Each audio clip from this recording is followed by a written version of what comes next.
هنشتغل مع بعض الديكور اللي هيبقى ورا الركنة اللي هو هنا. عشان اشتغل واشوف الحيطة دي بشكل كويس عايزة اخفي الحيطة دي، فعندي بالكليك يمين بعمل hidden selection، وعايزة ارجع كل حاجة انا خفيتها بعمل unhide all.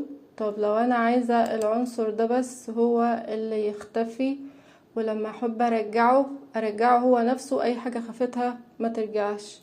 فباجي هنا بكليك على العنصر، باجي من الخصائص بتاعته اللي هي عبارة عن ايقونة البوكس جواه كيرف دي، وهنا هلاقي اسم العنصر بغيره زي ما انا عايزة، W مثلا 1 كده العنصر اتسمى.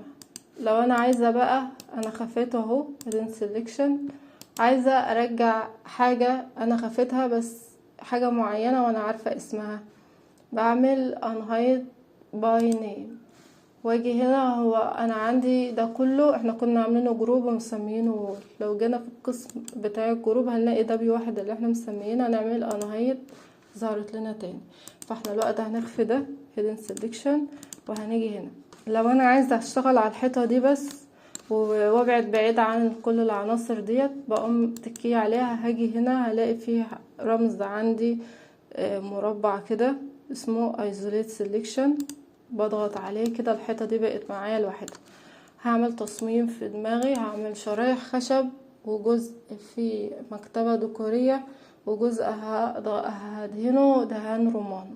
هبدأ بأول تجليدة عندي اللي هي هتبقى شرايح خشب. هعمل بالبورد اللي بتبقى ورا، هعملها بعرض 8، وبالطول بعد سقوط السقف بالارتفاع بعد سقوط السقف اللي هو 60 هتبقى 93، والعرض بتاعي هخليه متر 25 من السناب. خلاص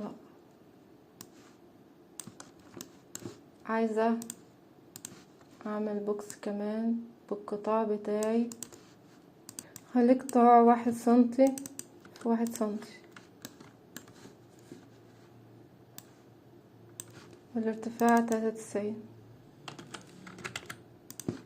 طبعا احنا زي ما قلنا احنا في الاوامر البدائية، فهنضطر نمسك ده كده بالسناب ومن هنا، واعمل له شيفت وكليك شمال ضغطة مطولة، واعمل هنا انستانس، واحنا هناخد 122 مثلا 125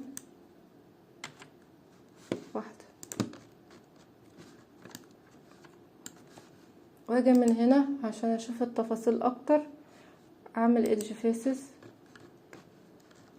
واحنا هنسيب واحد وندلت واحد، سيب واحد وندلت واحد، سيب واحد وندلت واحد. مسحت واحد واحد عشان ما اطولش عليكم. طبعا الموضوع ده بيعلم الصبر زي الصيد كده، بيقولوا علمنا اصطاد سمكة ولا تديني سمكة، يعني بيقولوا لا اديني سمكة. فاحنا خلاص خلصنا الحوار ده، عايزين نعملهم جروب بقى وقطعة واحدة. هعمل كده ضغطة مطولة بالكليك الشمال وافضل ماشية واوقف. عايزة اطلع ده برا السليكشن البوكس ده، بعمل الت وكليك الشمال برضو وبالسلكت كده وخرج برا السليكشن، واعمل ده جروب اسميه اي حاجة انا عايزاها، مثلا وود مثلا.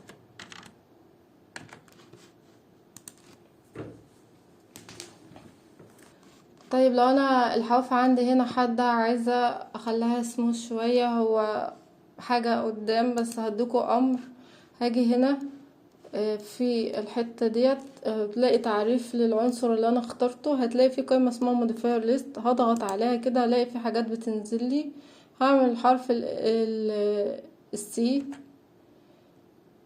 واتأكد ان الكيبورد على وضع الانجليش من الالت شيفت، واختار كلمة شنفر.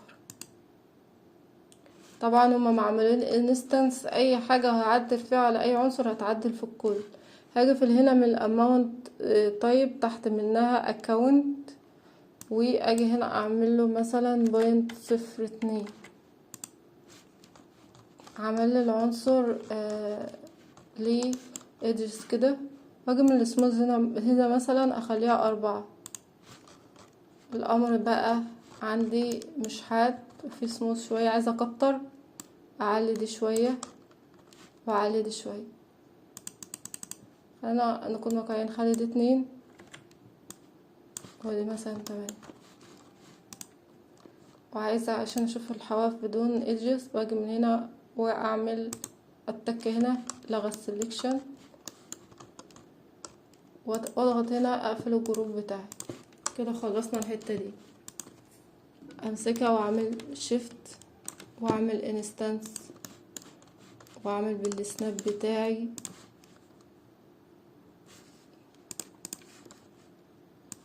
هنا كده. هعمل التجليدة اللي بعد كده اللي هعملها دهان. هعمل بوكس، انا هعمل عمقها 20 علشان انا هعمل جنبها وحدة اكسسوارات، وهخلي العرض 110 والارتفاع 93. وهمسك كده من السناب واحاول ان انا اعمل الواير فريم. اضغط من هنا، اضغط على واير فريم بيخليني اشوف العنصر عن طريق خطوط. وامسك من هنا الحافة دي، عايزة اخليها على اول الحافة دي كده. الجزء اللي هعمله ديكوري، هاخد من ده شيفت كوبي واخلي ده 40.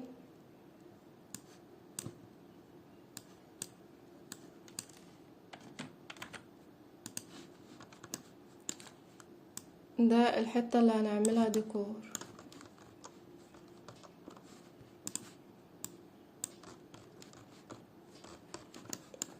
دي دهان وده ديكور. نيجي بقى احنا الاتنين دول نمسكهم كده ونطلعهم قدام بالسناب كده. طيب لما جيت ابص في الامر في الموديلنج، حسيت ان كان نسبة وتناسب انا محتاجة اكبر دي شوية واكبر دي سنة واصغر دولت. فاعمل جروب اوبن وامسح،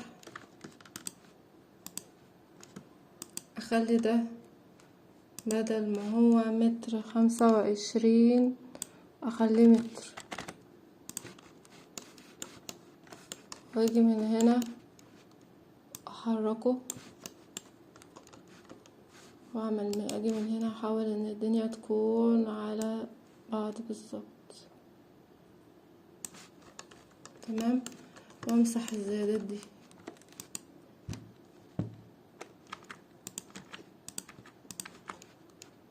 كده معايا 2 متر، اخليه 1.60 اخليه 1.40